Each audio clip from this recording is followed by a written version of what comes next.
Hi folks, says, get there we go. As Lori said, my name is Eugene O'Day and I am the Building Design Team Manager for the BSD Consulting Division at IMAGINiT. My background is architectural and structural, so I have certifications in both of those.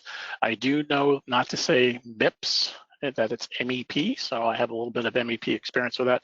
A couple certifications for implementation as well as Autodesk instructor as well. Been in the industry for over 30 plus years and been using Revit since release 4.5, which is when Autodesk purchased Revit back in the 2002 days. So it's been a while.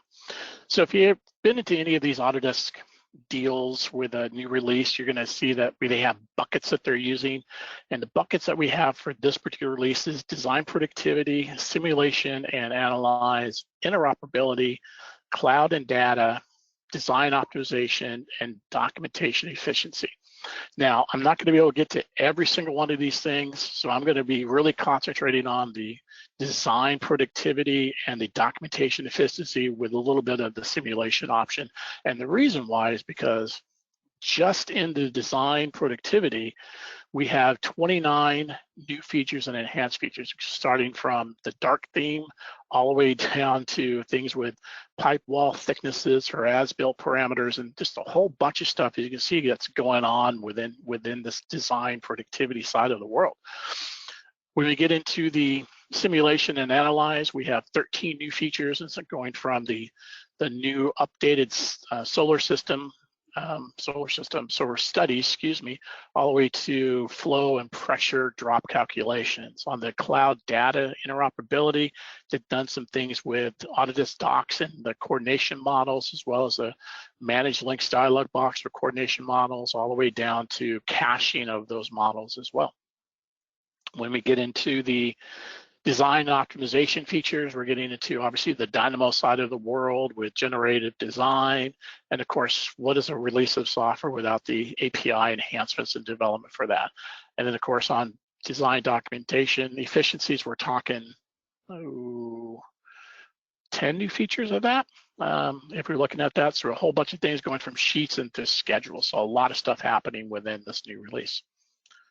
So I'm going to start off with design documentation, or excuse me, design productivity. We're going to start off with that, and we're going to go from there. So kind of the first thing you're going to see is when you first launch Revit, if you look at it down on the right-hand or left-hand side of your screen, you got this thing called My Insight. You can actually see that in AutoCAD as well, if you're an AutoCAD user. And really what this actually ends up being is just a look and feel onto what you're actually doing. So it's a kind of a personalized inside of the tools that you've used, kind of the tips and tricks, as well as you start using these tools. It's going to kind of give you some options down below of, have you done this or have you tried this? We see you do this. It's kind of a nice little thing, and time will tell on how we're going to be able to use that or not use that. It really kind of is up to you on how you go about that feature.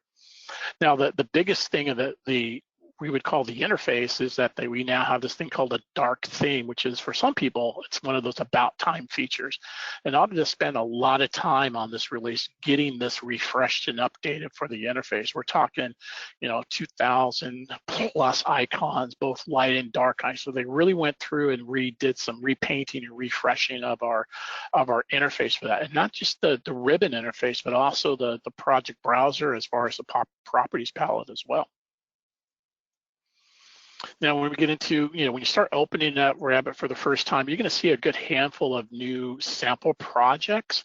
And these are going to be good for the new users, so you can kind of see how other folks have done projects inside of Revit when it comes to architecture, structure, MEP, and sightline. So this is a good way to open up and just kind of play around and see what's happening with Revit, some of the things that other folks have done. So this is not just from Autodesk, this is from other companies out there in the world. Now, the project browser change is kind of, I would say, dramatic change. So not just a look and feel for it, but think about how you search. So the picture over on the right-hand side is the search engine. So back in the old days, you right-click, you say, I want to search for something, you type it in, and you get next and next and next and next to get there. And now when you search, you actually type in what you want to search in the type section, and then only shows you, the project browser, those things related to what you typed in. So it's really streamlined our search project is to really fine-tune what we're trying to accomplish. We have a new visual style called Textures Visual Style. So think about this one as realistic without the lighting effect. So it's going to show us the materials, which is really what I want. For personally, I like this one better than realistic when I just trying to show a client or just going to say an idea. This is what we want. I don't want to render it, but I want to show them what they're going to get. But I don't want that lighting effect to happen to my material. So this is a nice addition to our visual styles. And if you didn't know, but back in 23.1, you have the ability to actually download and install TWINMOTIONs. So it's a separate install, even in 2024, it's a separate install that you're going to have to do, but you actually get this as part of your collection. So you have a great rendering engine for that. And they've done some different improvements for that, where we have some automatically syncing information that we can set up, that we can, when we're in a 3D view, we can say that I want all of the geometry to automatically update and keep syncing as we go along. So it's a nice little feature that they've added to the 24.4 feature. All right, so I'm going to turn my camera off now, and I'm just going to get into the product demonstration here. There we go. So let me pop over into Revit. And again, this is that start screen that you typically see. And then what I was talking about inside is this one right over here. Not a lot's going to happen right now when I click onto it, because I just installed Revit again on my machine, and looking at it, there's really not much happening that I've done. So again, it's showing me the past 30 days, but you can see that I've been a lot of work on other, if you will. And the other stuff is the basically user interface. But looking at what I've done here, if I kind of scroll down here a lot, it's like, oh, have you tried this? It looks like you were doing stuff with families and family parameters. Have you tried a global parameter? So it's giving you some hints and tips and tricks basically on what you've actually done. And then, you know, always say, I don't really like this. You can say, I don't like this, or this is really helpful. You can kind of go back and forth with it. Time will tell for me on, you know, once I get 30 days into heavy production work on this is going to be useful or not useful for me. But definitely check it out as you go. Now, the other thing that we're doing is when you start looking at, you know, your interface is that dark theme. Now, mine's gonna automatically set to dark because I've been playing around with the dark theme. So you're gonna have to test this and check it out. But really what's gonna happen is when you first install Revit, it's gonna be set to your default window setting. So if we go up here to the files, pull down and go to the options, and then pop over here to color, you can see that you've got a couple different themes going on here. And by default, it's gonna be use system settings. So I'll go and use that just to show you what's going to happen, which for me on my windows is a white background, not the dark theme background. Okay, so if you really want to try that dark theme out, then you definitely want to come up here to file, options, and then you want to go to color, and then you want to choose your dark theme. Now notice the colors here are going to change as well. So when I click onto that, you can see that the color changed. Now this one right here, for selected, was actually set to cyan, kind of that color you will, and I actually switched it over to red because I felt red was a better look and feel for me on a dark background. So we're going to kind of stick with the dark background for now, and we'll see how it goes for the rest of the presentation. Now, if we look over here in the project browser, you can see a good different look and feel. Remember, in 2023, they gave us this little symbol right here letting you know that that's on a sheet of paper. And I'm going to keep that up, but remember, if you don't like it, you can right click and you can say don't show me those icons, or show me those icons. And I'm going to keep those icons up because some of the new features in their documentation area. So, but for searching wise, if I go off and I say that I want to search for plans, you can see right away that what it's doing is grabbing anything that has the PLAN in there and kind of streamline that effect. Or if I go back and say, well, I'm looking for, let's say, levels, it's going to go look for that level option as well. You can see that this is a great way of searching for things within our project browser, especially when you get these browsers that are just huge and you can't find stuff. And you're going to find a lot of things that we're talking about today, and even in the documentation, they've done a lot of features for us to help streamline some of those things that we do for production work. Now, the other thing we have is the texture option. So I'm going to go ahead and get into a realistic view and let that get in there.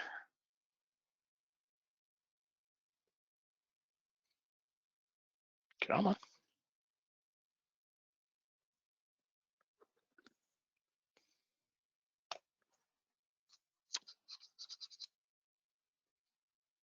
Well, shoot. There we go. Didn't like me switching from a white to a black.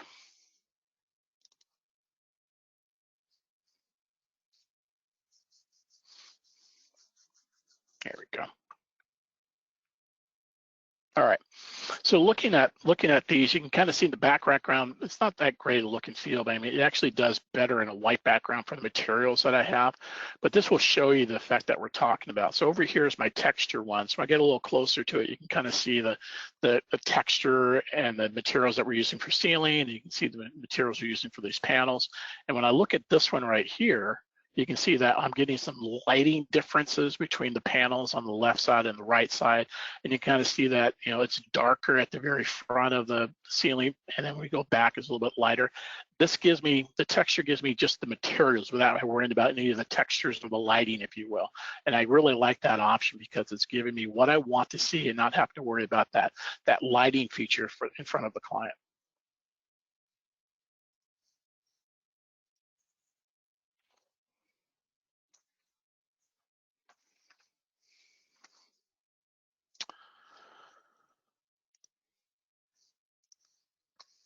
Sorry, somebody pinged me on Teams and I'm gonna shut Teams down. All right, so you know, what is a release of Revit without something going on with reinforcements, right? And so this one is actually happens to deal with freeform alignment for our reinforcement. So by the default in the older versions, when we did some freeforming reinforcement, it was aligned to the path. So basically it followed the path. And now we have the ability to actually say, no, I want it to be vertical, or I want it to be parallel to a face, or I want it to be perpendicular to a face. This is gonna help in to be more accurate in our reinforcement for our standards and our non-standard shapes for concrete elements. So a new MEP duct stiffener command is available for us on the Systems tab. This command enables us to manual placement of loaded stiffener families, increasing kind of that workflow with our fabrication elements.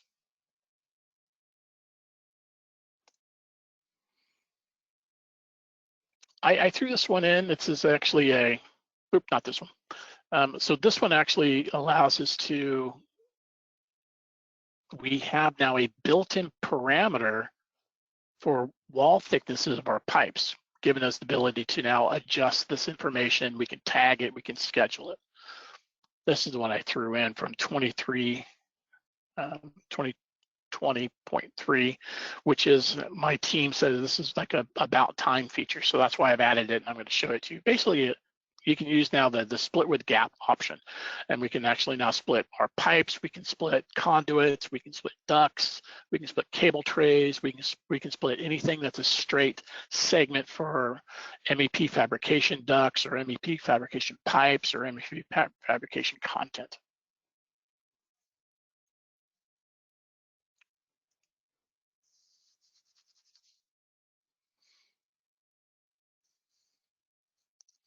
All right, so we're gonna go and do the reinforcement alignment option.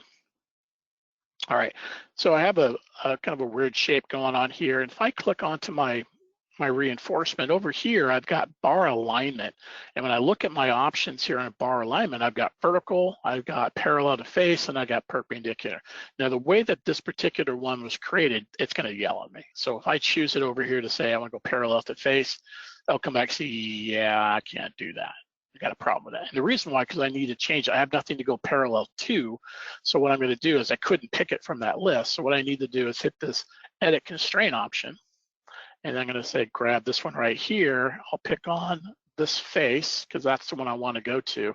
And then I have buttons up here that I can play around with. And this is the one I really want to play with because I want it to be not aligned, not vertical, but I want it to go parallel. So you can see that now they're parallel. So when I go ahead and do a finish, you can see that now that they're parallel to themselves.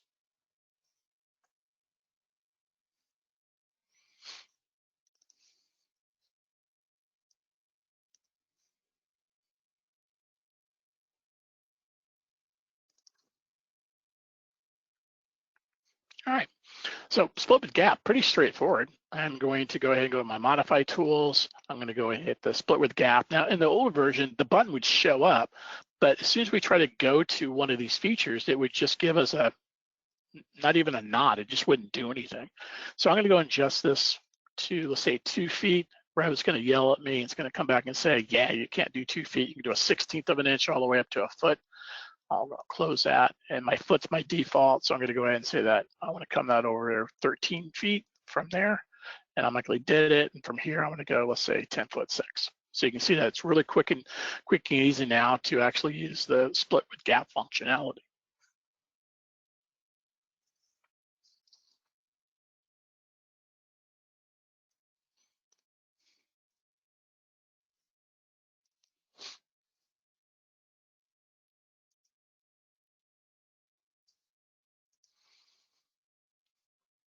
All right, the biggest thing that has happened in 2024 is site tools. And what we've done is, or I should say Autodesk has done, is we no longer have a site surface, we have a site solid. And so never fear, if you have older files that have a surface, you can still use those in the newer version, and you can still use certain tools within that as well, but you can also convert those over into a solid. That's going to give you much more flexibility in doing site things. And so we look at some of the site things that we can do. We can basically have it like a floor. So think about it, it's like a floor, it's like a roof, it's like a ceiling, where you've got a system family now that has layers and functions, and we can do a ton of different little things for that. So great functionality. And then it's also going to give us the areas, the perimeters, and all this good stuff that a solid typically gives us. We could also go off and do a solid subdivide. Now, we don't have the subdivide button anymore. It's inside of the actual solid itself. And so when we pick on the TOPOSOLID, then we get the subdivide. And the reason for that is because it actually is creating a thickness. So in the past, a subdivide would just be kind of a material that you would you divide it and you get this material thing that you want to put on it. Now it actually has a thickness to it. So this could be our sidewalks, it could be curbs, it could be, you name things that you can actually have a solid to that gives us a thickness to with the material that we're assigning that's following the path of the contours. So we don't have anymore, we would say that, you know, I shouldn't say that. I would say that the building pad is now being retired. And in its place, we're using the cut tools and the split tools, and we're creating mass voids to be able to do this. So what can we do with this? We can do, you know, TOPOSOLIDs can cut other TOPOSOLIDs, ceilings, floors, slab edges, roofs, fascias, gutters, structural foundations and walls, and mass voids are allowed us to go off and cut through our TOPOSOLID. So just, I would say this is really kind of a game changer at. Now, the building pad is still going to be around for those older files that you bring up that you don't want to convert to a solid, but I would challenge you, why not convert it to a solid in this case? And of course, now that we have a solid, our grading options are going to be much more efficient and much more closer to accurate than what the surface was going to be. And of course, if you're really trying to get the true stuff, that's obviously Civil 3D does that. That's the tool for that. But this is going to get us better information from what we've actually done. Now, this is just really a heads up for you here. So when you cross over a file that's got a TOPOSOLID into it, you're going to see all these little points. If you want to, by default, this little option right here is not turned on. So if you do want to see them, then you've got to turn that on. So by default, it's not. And then of course, if we're putting any additional functionality or different things onto a site, like any of our site tools or parking information or railings, and now we have the ability to also do our floor-based elements can be hosted on our TOPOSOLIDs. So just a great, you know, our workflow is going to be increased with our TOPOSOLIDs. So thinking about landscape architecture or even just doing a site plan for your building is going to be tremendously faster than what it used to be.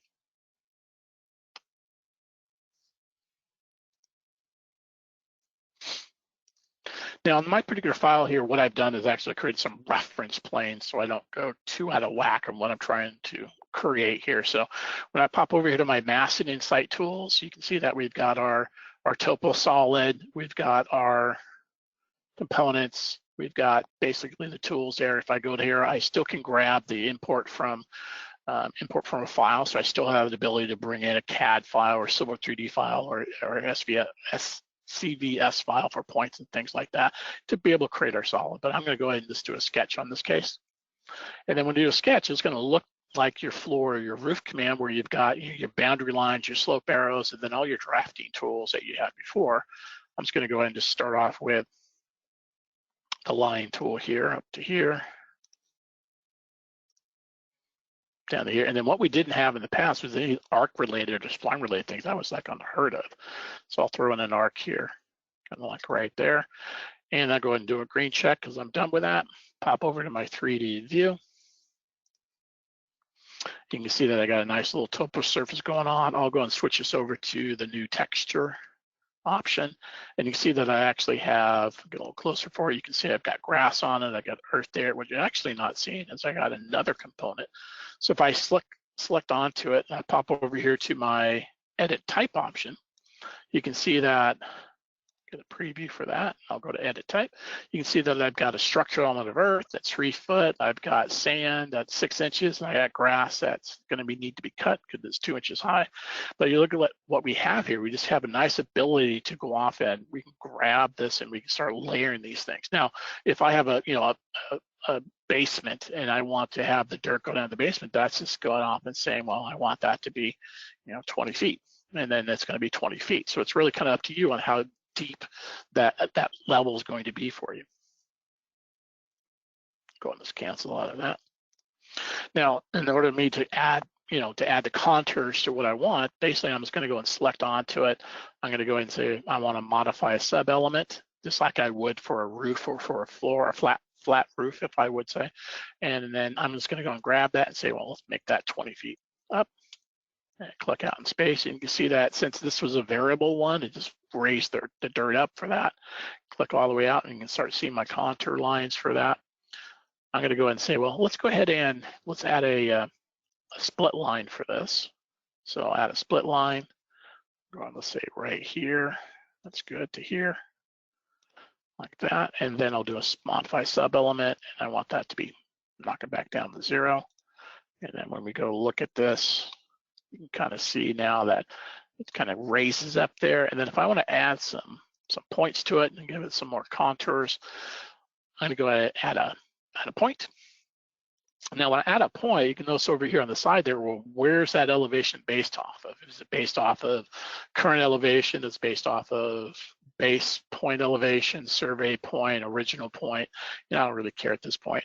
And then where's that value at? And so I typically will just start placing points anyways and come back and massaging things anyway. So as I start placing points, they're all the same. You can see that I'm snapping to those.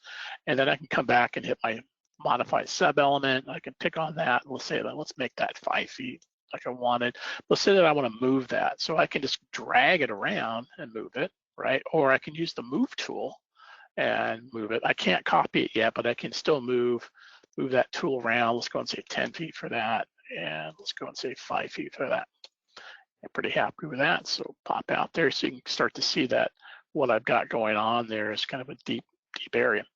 Now what I want to do is add, let's say, some gravel or a sidewalk or something right in here. So if I go ahead and select on my TOPOSOLID, you'll see that you have the subdivision there.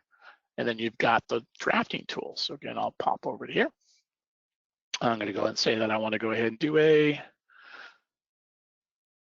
pick lines. And I'm going to pick this one, and then I'll use the offset tool. And 6 inches is good. So I'll pop that over there. And then this needs to be closed in. So I'm going to go ahead and close this off here. And this side as well.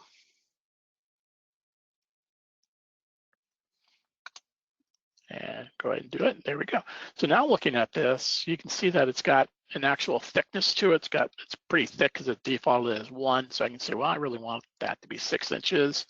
So that's my exposure of that. And I'm going to go ahead and say that it's going to be, we'll say gravel.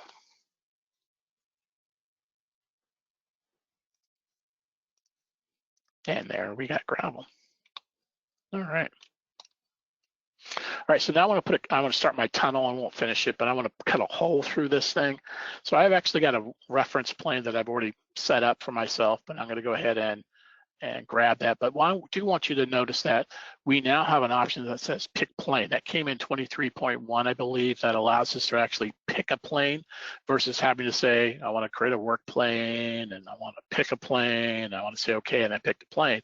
So it's actually saving us a couple steps there. In this case, I have a reference plane that I want to use here for the back of my topo.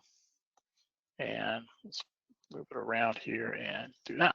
All right, so now what I want to do is come over to my massing tools. I want to go ahead and say I want to do an in-place mass, and say okay to that, and okay to that. And they'll pop me up to my drafting tools here. So I'm going to go ahead and say I want to do let's say a rectangle. It'll be sloppy for now. And then what I'll do is I'll go ahead and pick on my rectangle here, and I want to do a create form, create a void. And I'm going to go and push it all the way out here like so. And then I'm going to do a cut. I'm going to grab my solid there, and then I cut my void out of that. And you can now see that I have a nice little hole there. And if I want to make any adjustments, I can get out and get back in anytime I want. If I want to make any adjustments to anything, if I were to grab that face, I can pull it up. I can pull it down. I can do whatever I want with those things. Go back to the sketch and make changes to the sketch. And when I say okay to that, or finish in this case, now I actually have my surface with a hole, start of my tunnel going on there. Now I want to start documenting some of these things. So I pop over to my annotations. I want to do some sloping, and I'm going to do the slope with an arrow so I can start picking these things. And you can start seeing the sloping is looking a little different as I go. Let's say that's totally different over there. And I want to, let's say I want to add some points to that. So I want to do a spot elevation. What is the elevation of this right here? What is the spot coordinate from that spot right there? So you can start seeing that I can document this, and as I rotate this, you know, so these are actually fixing or stuck to where they're at because they're actually part of that topo surface. So I don't have to lock the view is what I'm trying to say to get there. So you can see that there's a lot of functionality that we have going on for this.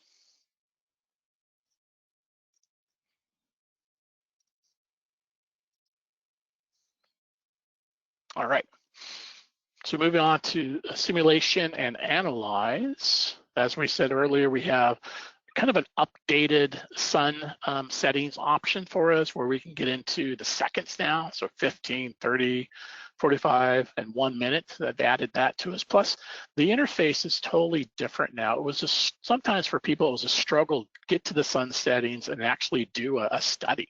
And now it's much, much more easier to deal with. On the structural side, structural engineers can now apply hosted loads to specific areas of a panel and the members. In addition, that those loads can be copied from one host to another host. On the electrical side, demand factors now apply to analytical loads, and demand currents are calculated for each electrical analytical component and displayed in the system browser. So a quick one here.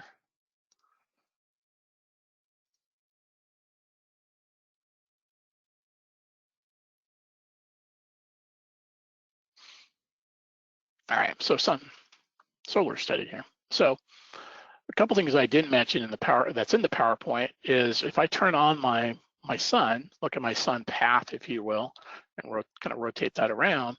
If I switch over here to my view, right now the view is set to orthogonal, but I can switch it over to perspective, and I still get the ability to move that sun around and do my own little push and pull study on that. Now I'm going to switch this back to orthogonal, and I want to do it. I basically want to run a sun study. So I'm going to come over down to my light, my sun, go ahead and hit solar, and then up on top here, it's already ready for me to go. So I can hit play, I can set up some things. If I want to go back to my sun settings, I can hit sun settings, gets into my sun settings with the one that I did default for today in Portland, Oregon, which is where I'm out of today. And I'm going to go and say, I'll do a half hour, every half hour, 30 minutes is what I'll do. I don't want to spend a lot of time on just the 15 minutes, so I'll apply that and say okay, and then just hit the play button. It runs off that solar study for me. And then of course, we can record this information as well, and then have a video to show everybody that needs to see it. It's all the way from the city to the client.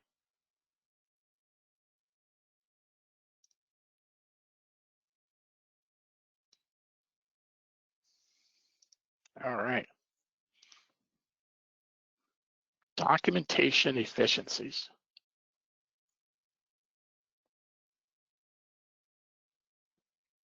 So, wasn't it a pain to get your materials to align, your kind of, I would call it your hatch patterns, but your filled regions to align to themselves? So looking at this one over here, you can see that they're not lined up at all. They're not lined up. And now we actually have that ability to, when we use the align tool, to say not just the face, but we can say now the entire surface. So when we do that, the whole surface will line up together. So that is a time saver just by a pick of the button here. I think this would be, for me, it's, I look at it as sometimes it's the little things that make the difference. And I'm in a view and I just want to go to the sheet that this view's on, but I got to go find it down in the project browser. So now we have the ability just to right click and say, open up the view.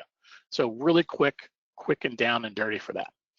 We also have the ability now to take multiple views or schedules and place them on a sheet by either dragging and dropping or using the view place command.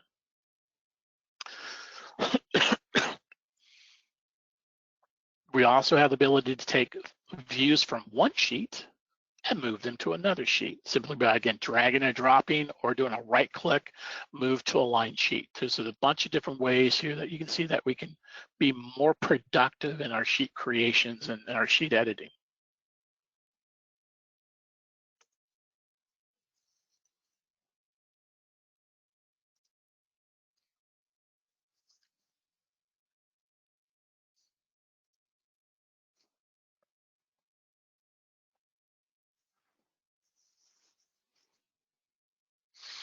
All right, so again, over here, remember that the blue tells me it's on a sheet of paper. So if I'm in, let's say, the analytical level 1, and I right click, that option, open sheet, is not gonna be available to me because, well, it's not on a sheet. But this particular one right here is actually on a sheet. So all I need to do is right click and say, open sheet. Automatically pops to or opens the sheet that view is on. So saving a lot of time for me having to, and this is not a big file, but dragging and dropping or looking up and down to get to that particular sheet. Now, to be able to place multiple things on a sheet, I'm looking at my sections here and these details. I'm gonna go and scroll down here a little bit because my browser's not that bad. And I want to take these and I want to put them onto this sheet here. So I'm just going to drag them to this sheet. It's going to open up the sheet and it's going to let me place those on a sheet. And then of course they're going to be in order 1, 2, 3, and 4. So how quick was that to be able to do that? Now I'm going to go and just delete these and we're going to do it again, because how often are you going to try to scroll all the way down to your sheets to do that? So with them selected, I can right click and I can say, oops, sorry, I want to go to, I was thinking of a different one. I want to go to the view, place view button, and then I can grab them from here and I can say, okay, and place them. So the caveat on this one is you have the sheet open and you go to the view button there. And again, that's the view place button under sheet composition, and you grab them and then they place them on the sheet that's currently open. The one that I was thinking about in my head, I was jumping ahead there, was the aligned option. So I'm gonna go ahead and close this one here. And on my view here, on my sheet here, under the bin detail schedules, I have all of these views, and I actually want to take those and I want to move them to this view here, or this sheet here. So I'm going to grab all of these, and again, you can do a control to pick different groups, or you can do a shift to grab the group of them, and you can just drag them to that sheet. automatically places them on that sheet. Now again, if you're dealing with a whole bunch of this and a whole bunch of sheets, it's kind of hard to drag and drop at times. So what they gave us is the ability is to actually select a sheet or select a view, right click, and say that I want to move to a line sheet. Dialog box will pop up, and then you choose the sheet you want it to go to. And I want it to go back to that one for us. So great functionality and features for us to help in creating our sheets and editing our sheets.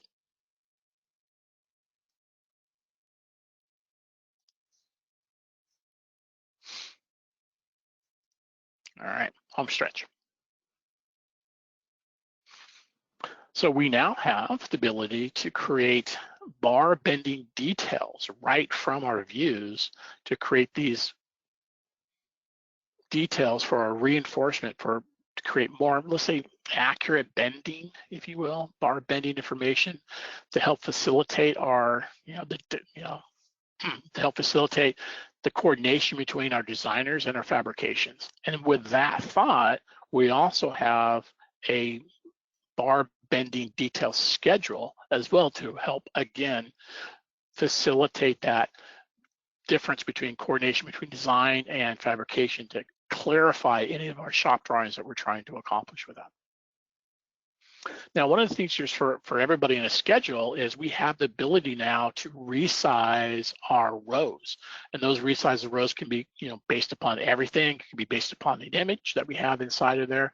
So it's a nice little feature that allows us to adjust what we see within our schedules to make our schedules more pretty on a sheet of paper, if you will, but also a little bit more legible for images and things of that nature.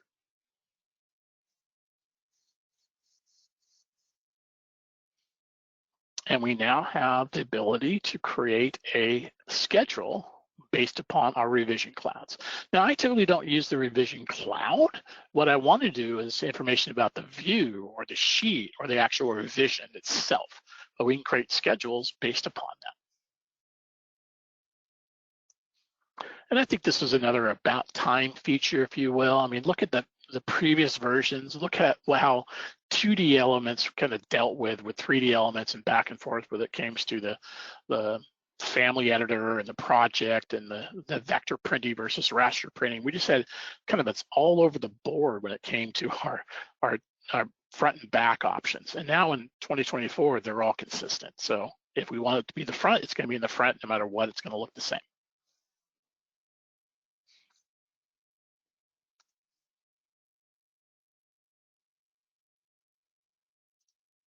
All right.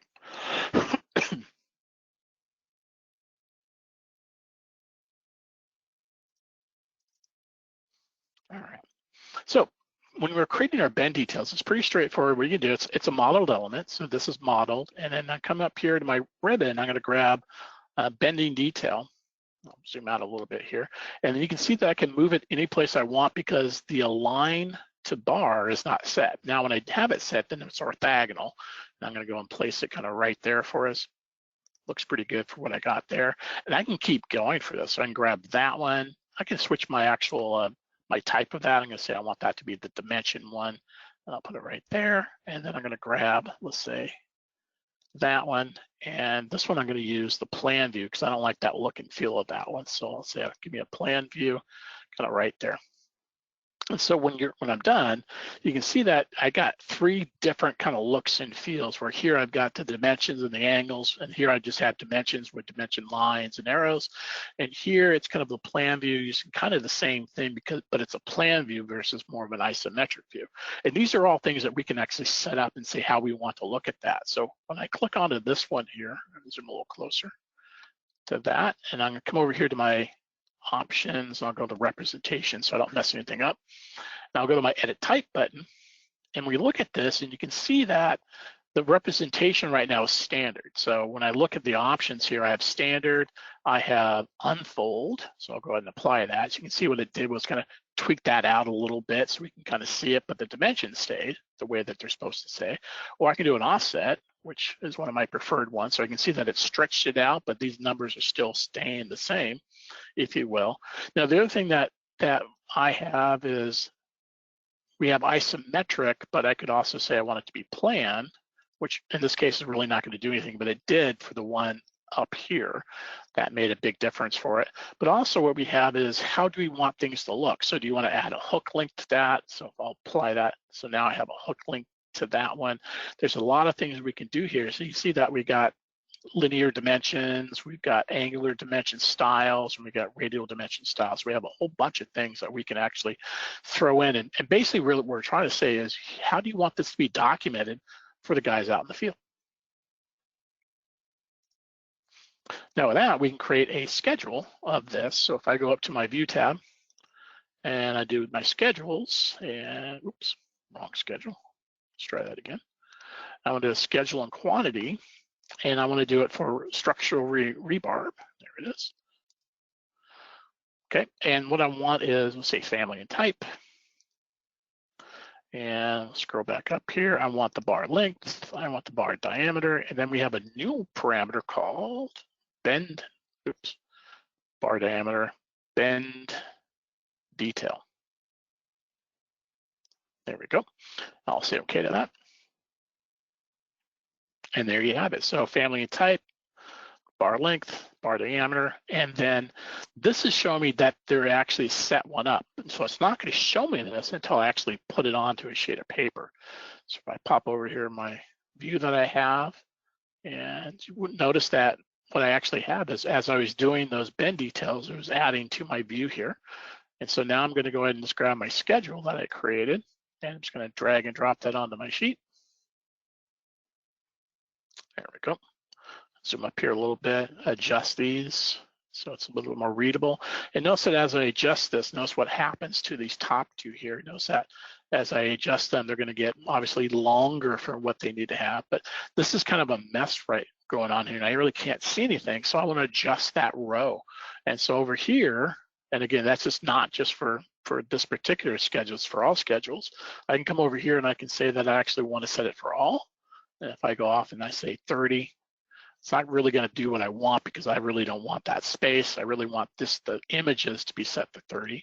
So I'll go ahead and I'll switch this over to images, and then that's going to give me the look and feel that I want. And that's really what I want. Now I could also just have a schedule for those structural folks of just the bend details. It's giving me the whole look and feel of all of our reinforcement and all the dimensions and stuff I want for it. In this case, it's not fitting on my sheet of paper, so remember that all I need to do is hit that little button right there. Automatically puts it onto or splits it up for me. And then the last one I have for you is going to be the revision. So I'm going to go create another schedule here. So do a schedule, go ahead and do a schedules and quantity, and go down to my R's. And you're going to find that I have the revision cloud option now. So I'll say, okay. Now, keep in mind that this is what I get, kind of the revision cloud, which I don't really want those. What I really want to know is sheet stuff. And I really want to have, okay, I want the sheet number, and I want the sheet name, and then I want revision stuff. So I'll go to revision, and I want the revision number, I want the revision date, I want the description of that, and I want the by and the to. One more. And I'll say okay to that. So now you can see that I've got my sheet number, I've got my name of the sheet it's on, I got my revision number, my date, my description, and of course, remember, we can always go off and edit those.